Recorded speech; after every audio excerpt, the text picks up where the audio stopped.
أعوذ بالله من الشيطان الرجيم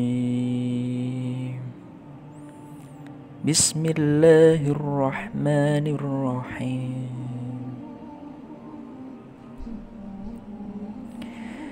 Demi masa sesungguhnya manusia kerugian, melainkan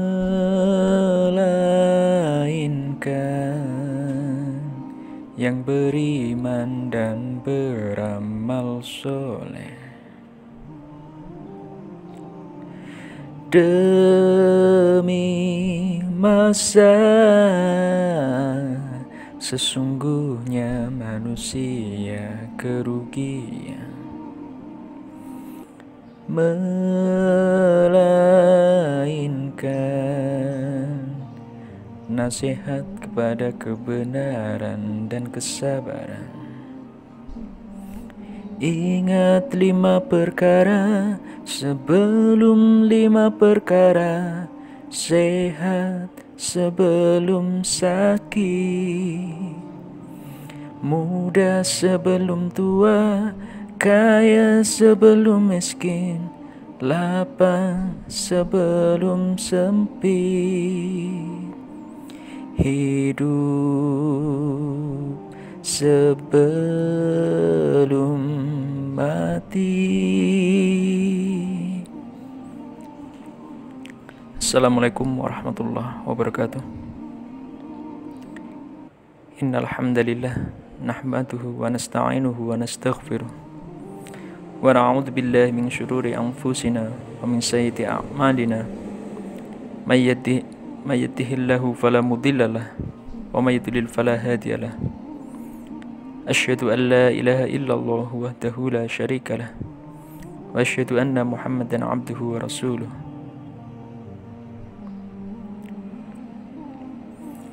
Yang terhormat Bapak Kepala SMP Muhammadiyah 1 Gombong, beserta Bapak Ibu guru, karyawan-karyawati yang selalu dirahmati Allah Subhanahu wa taala. Pertama-tama marilah kita panjatkan puji syukur kehadirat Allah Subhanahu wa taala yang alhamdulillah sampai saat ini kita masih diberi kenikmatan, yang salah satunya kita bisa menjalankan ibadah puasa di bulan suci Ramadan ini. Semoga seluruh ibadah kita di bulan suci Ramadan ini akan dihitung sebagai pahala dan mendapat imbalan yang besar untuk nantinya. Dan semoga kita akan dipertemukan dengan bulan suci Ramadan di tahun berikutnya. Sholawat dan salam senantiasa kita curahkan pada Nabi kita Muhammad SAW, yang alhamdulillah membawa kita semua menuju keadaan pada sekarang ini, pada keadaan yang penuh dengan kecerahan, penuh dengan kebaikan, dan insya Allah penuh dengan hikmah. Di tengah pandemi corona ini, marilah kita tetap berlomba-lomba fastabiqul khairat dalam melakukan kebaikan, baik yang hubungannya hablum minallah ataupun hablum minannas. Bapak Ibu yang dirahmati Allah, pada kesempatan kultum siang hari ini saya ingin menyampaikan tentang orang-orang yang merugi di bulan Ramadan. Berkata Rasulullah SAW, yang artinya, apabila datang bulan Ramadan, pintu-pintu surga dibuka, pintu-pintu neraka ditutup, dan setan-setan pun dibelenggu. Hadis riwayat Muslim. Dari sabda Nabi Muhammad SAW tersebut, tentunya kita menyadari betapa pentingnya bulan Ramadan. Oleh karena itu, dalam kultum puasa kali ini, saya membahas tema tentang hal tersebut. Seperti Nabi Muhammad SAW juga bersabda, yang artinya, betapa banyak orang yang berpuasa, namun tidak mendapatkan apa-apa selain lapar, dan berapa banyak orang sholat di tengah malam, tidak mendapatkan apa-apa selain begadang. Hadis riwayat Nasai. Bapak Ibu yang dirahmati Allah Subhanahu wa taala. Orang-orang yang merugi di bulan Ramadan, yang pertama yaitu orang yang puasa hanya mendapatkan lapar dan haus. Orang yang puasa hanya mendapatkan lapar dan haus adalah orang-orang yang pahala puasanya telah hilang. Hal ini karena mereka melakukan hal-hal seperti berdusta, bergunjing, serta melihat aurat lawan jenis dengan hawa nafsu, di mana hal-hal tersebut adalah beberapa contoh perbuatan yang menghilangkan pahala puasa.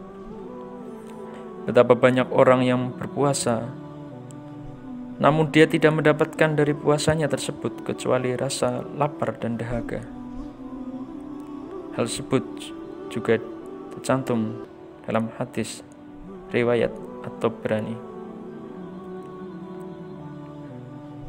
Marilah kita memanfaatkan datangnya bulan Ramadan pada saat ini dan berusaha beramal dengan sebaik mungkin untuk menabung pahala sebanyak-banyaknya, karena bulan Ramadan ini menawarkan banyak sekali kebaikan-kebaikan yang harusnya kita lakukan untuk mencapai predikat takwa. Bapak Ibu rahimakumullah.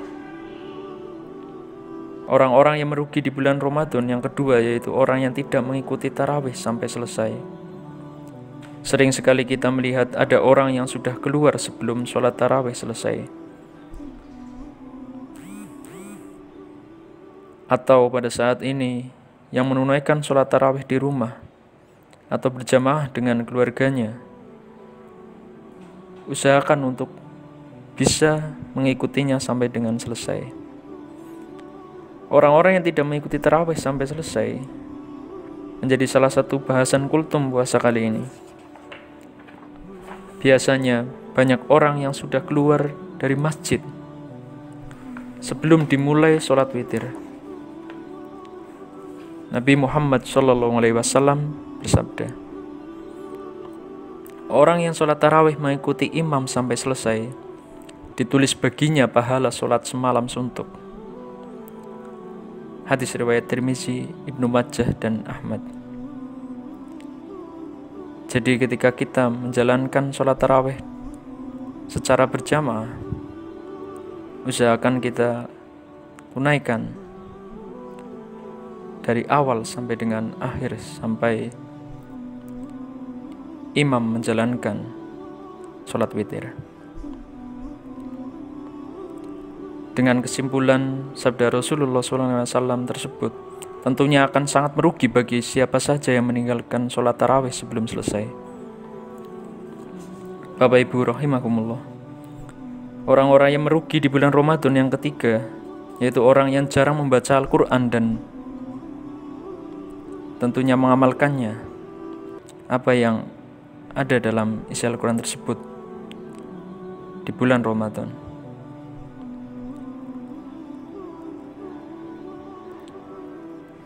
Atau dengan kata lain, sering membaca Al-Quran saja itu masih banyak yang merasa berat.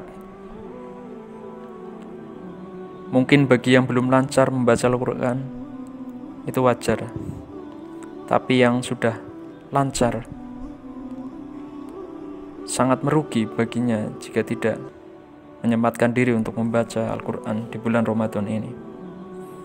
Membaca Al-Quran sebagai kitab umat Islam merupakan amalan yang menjanjikan banyak pahala, apalagi bila dilakukan di bulan Ramadan.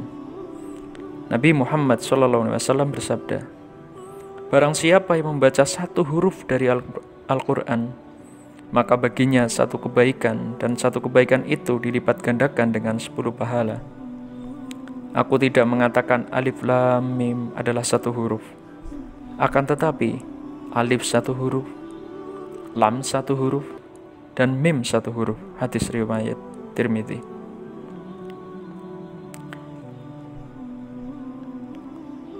Bapak Ibu sekalian, orang yang merugi di bulan Ramadan ini yang keempat adalah orang yang tidak menjaga sholatnya. Sholat adalah tiang agama. Jadi sholat adalah amalan terpenting bagi seorang umat. Jika dia mengaku bahwasannya dia adalah beragama Islam.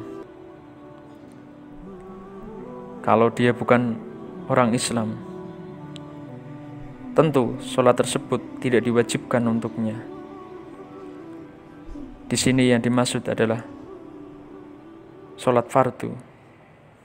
Tentunya tidak hanya di bulan Ramadan saja kita diwajibkan untuk sholat, tapi setiap hari dengan tidak terkecuali. Bahkan orang yang sedang sakit pun, jika dia masih mampu untuk menjalankan dengan duduk, dengan tidur, masih diwajibkan untuknya menjalankan sholat fardu. Sesungguhnya pertama kali yang dihisab dari segenap amalan seorang hamba di hari kiamat kelak adalah sholatnya. Bila sholatnya baik, maka beruntunglah ia, dan bila mana sholatnya rusak, sungguh kerugian menimpanya. Hadis Tirmidzi. Meninggalkan sholat wajib sama saja dengan puasa atau menahan haus dan lapar yang kita kerjakan menjadi sia-sia. Maka dari itu, sholat adalah amalan terpenting yang harus kamu laksanakan setiap harinya. Jangan sampai kita puasa wajib di bulan Ramadan ini, tapi kita sholat fardunya tidak lengkap atau bolong-bolong. Baiklah Bapak Ibu sekalian yang dirahmati Allah Subhanahu wa taala. Jadi kesimpulan kultum pada sore hari ini, orang-orang yang merugi di bulan Ramadan yang pertama adalah orang yang puasa hanya mendapatkan lapar dan haus karena dia menjalankan puasa tapi masih melakukan hal-hal yang berbau maksiat. Yang kedua adalah orang yang tidak mengikuti tarawih sampai selesai. Yang ketiga adalah orang yang jarang membaca Al-Quran di bulan Ramadan, atau bahkan tidak pernah membaca Al-Quran di bulan Ramadan sama sekali. Dan yang keempat adalah orang yang tidak menjaga sholatnya, terutama sholat fardu. Karena sholat sunnah pahalanya sudah sangat besar, apalagi sholat fardu. Demikian Bapak Ibu sekalian yang dirahmati Allah Subhanahu wa taala. Ada kurangnya saya pribadi mohon maaf. Billahi taufiq wal hidayah. Nasrun minallah wa fathun qarib. Wassalamualaikum warahmatullahi wabarakatuh.